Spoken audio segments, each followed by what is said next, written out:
Well, hola people, konnichiwa. Bagikan bersama Salvian di channelnya Kudetek.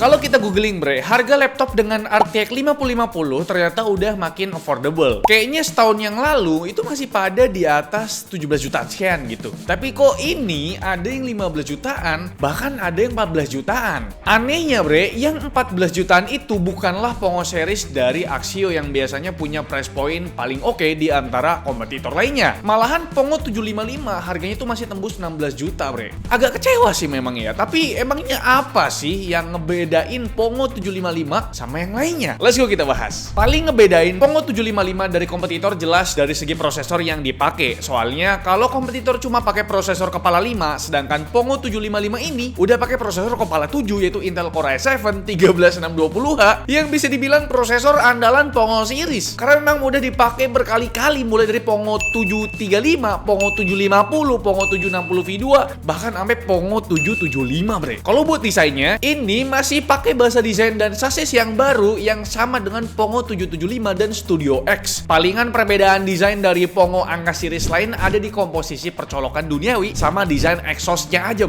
Overall dariku kagak ada komplain sih ya sama desainnya Pongo 755 ini. Kesan gaharnya tetap dapet kayak desain laptop gaming high end. Palingan keluhan dariku ya klasik aja sih ya. Bobotnya yang hampir tembus 2,3 kg sama engselnya kagak bisa dibuka rata 180 derajat. Sisanya sih ya aman lah ya. Bahkan aku suka tuh backlit di keyboardnya yang masih single zone tapi tetap bisa digonta-ganti warnanya lewat software. Jadi nggak terlalu gonjreng kayak keyboard laptop lain yang biasanya punya backlit RGB 4 zona. Soal power buttonnya ya masih dedicated buatku. Jadi ya merupakan nilai tambah lah ya. Karena memang di beberapa brand power buttonnya tuh menyatu ya dengan tombol lain di keyboard gitu loh. Itu kalau sampai rusak ya kang servisnya pasti puyeng Nah soal layar gimana? Pongo 755 ini dapat sedikit upgrade dari Pongo 760 atau yang di bawahnya. Ini tuh lebih mirip sama kayak layarnya Pongo 775 yang 16 inci dengan rasio 16:10 Yang beda itu ada di resolusinya Pongo 755 ini masih Full HD plus 1920x1200p.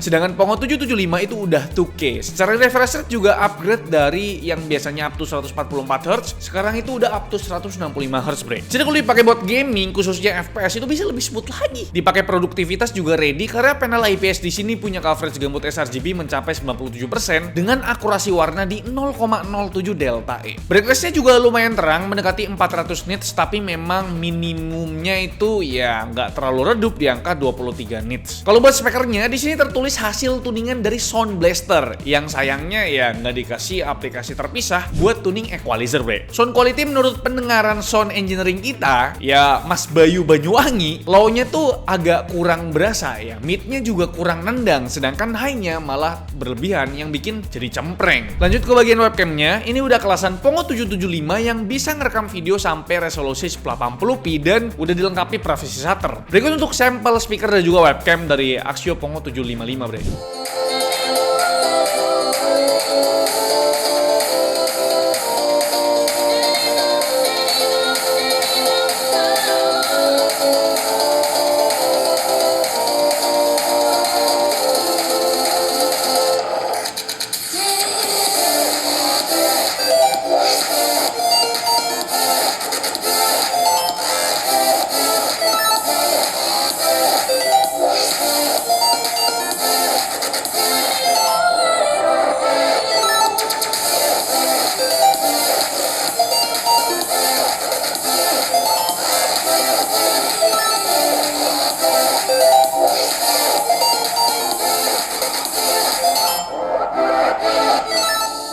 Dan ini dia untuk kualitas perekaman menggunakan webcamnya dari Axio Pongo 755 yang mana untuk resolusinya itu udah di 1080p 30 fps Ya, tapi setelah kita cek lagi ini tidak ada fitur Windows Studio Effect ya.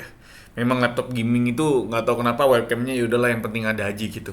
Tapi sebenarnya nggak apa-apa, kalian tuh tinggal install Nvidia Broadcast karena memang ini laptop udah tersedia GeForce RTX, maksudnya GPU-nya tuh udah GeForce RTX 5050 yang mana udah support Nvidia Broadcast. Jadi kalian bisa download dan ya maksimalin webcam laptop gamingmu itu gitu ya.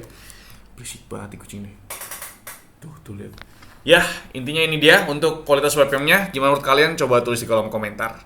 Sekarang kita masuk ke pembahasan performa, mulai dari performa prosesor. Tapi disclaimer dulu, selama pengujian Pongo 755 ini kita pakai preset performance dan fan speednya auto di utilitas control centernya, bre. Oke, kembali ke Intel Core i7 13620H di sini udah kenceng banget ya, karena memang udah pakai RAM DDR5 16GB 5200 MB transfer per second. Sedangkan di Pongo 760 ke bawah itu masih pakai RAM DDR4, bre, di speed 3200 itu. Jadi ya wajar kalau multi core score-nya itu bisa lebih kenceng dari beberapa prosesor kepala 9, bre. Kalau buat storage-nya ada dua slot M.2 NVMe yang salah satunya udah terisi SSD berkapasitas 512GB dengan transfer speed rata kanan. For your information, kalau mau upgrade RAM dan SSD di laptopnya Pongo, garansi kalian bakal aman. Kagak angus kok.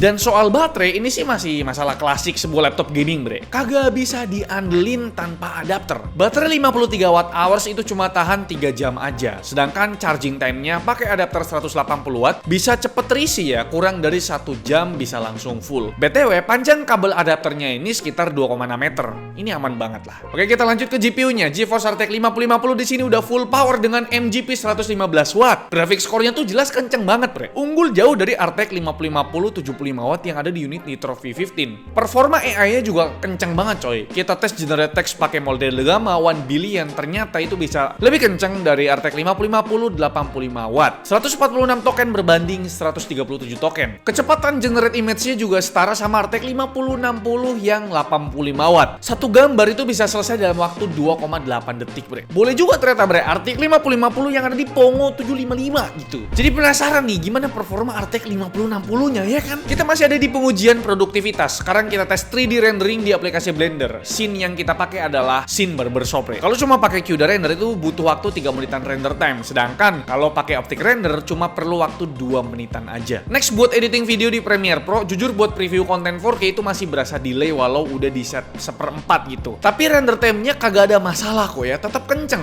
Video 4K durasinya 10 menit kagak sampai 4 menit langsung kelar tuh rendernya. Sedangkan video 1080p durasinya 10 menit itu cuma butuh waktu 1 menit 14 detik aja buat ngerendernya, bre. Dan sampailah kita ke pembahasan gaming test performance-nya. Walau VGA di sini cuma ekor 50, bre, tapi berkat fitur DLSS 4 Multi-Frame Generation, semua game AAA bisa kita mainkan dengan smooth ya, tanpa musingin FPS gitu loh. Iya coy, ini frame rate-nya palsu ya, tapi ya udahlah, itu frame rate AI gitu ya. Nikmatin aja kenyataan pahit ini gitu.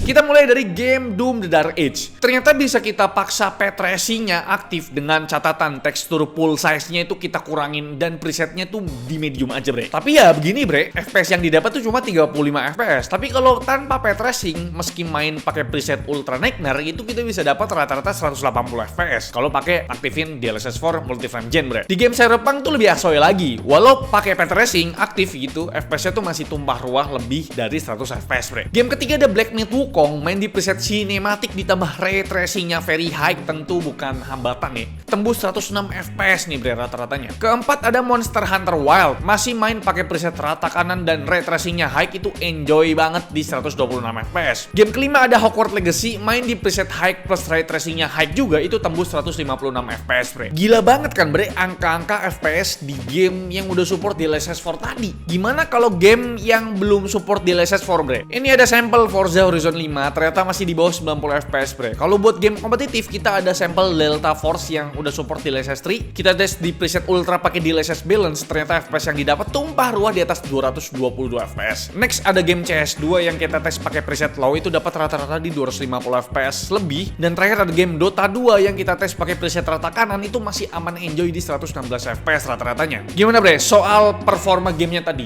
Kalau kalian masih mau berdebat soal frame rate palsu di DLSS 4 ini, ya silakan aja ya. Kalau aku pribadi sih ya udah cukup puas lah ya sama performa Pongo 755 ini. Ngimpi apa coba VGA ekor 50 bisa dapat ratusan FPS di game AAA pakai preset rata kanan plus ray tracing. Oke, terakhir kita mau ngebahas soal suhunya nih. Cooling system di Pongo 755 ini mirip banget sama Pongo 775, bre. Terdiri dari 5 buah heat pipe ditambah 2 buah kipas dan 4 titik pembuangan panas atau exhaustnya. Buat suhu terpanas si prosesor tuh ada di 94 derajat Celcius dengan rata-rata TDP di 83 watt pas kita stress test di sini bench GTX R23 selama 10 menit. Kalau buat suhu VGA-nya itu mentok di 80 derajat Celcius dengan TGP di 115 watt, bre. Buat gambaran suhu permukaannya, ini kita rekam pas lagi main game Doom The Dark Age. Terlihat ya, suhu panas berkumpul di area tengah keyboard dengan titik hotspot mencapai 46 derajat Celcius. Kalau buat area WSD sama numpad-nya itu masih adem banget, bre. 46 derajat menurutku sih ya masih sekedar hangat doang lah. Jadi ya nggak terlalu mengkhawatirkan gitu. Oke, bre, sekarang kita masuk ke kesimpulan. Walau bukan jadi yang termurah di kelas laptop dengan RTX 5050, ternyata Pongo 755 kasih beragam gebrakan. Mulai dari coolingnya yang udah mantep, TGP-nya RTX 5050-nya yang full power, Core i7 13620-nya juga jadi kencang banget berkat RAM DDR5 ya. Layarnya juga cakep sampai webcamnya udah 1080p dan adapternya 180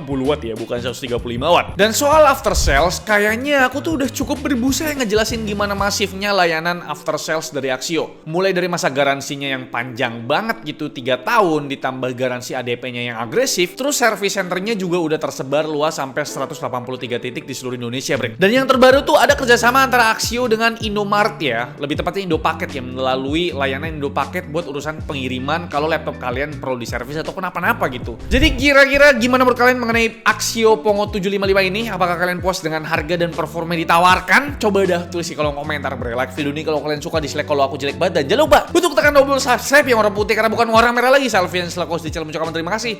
Sampai jumpa di video selanjutnya. Bye bye.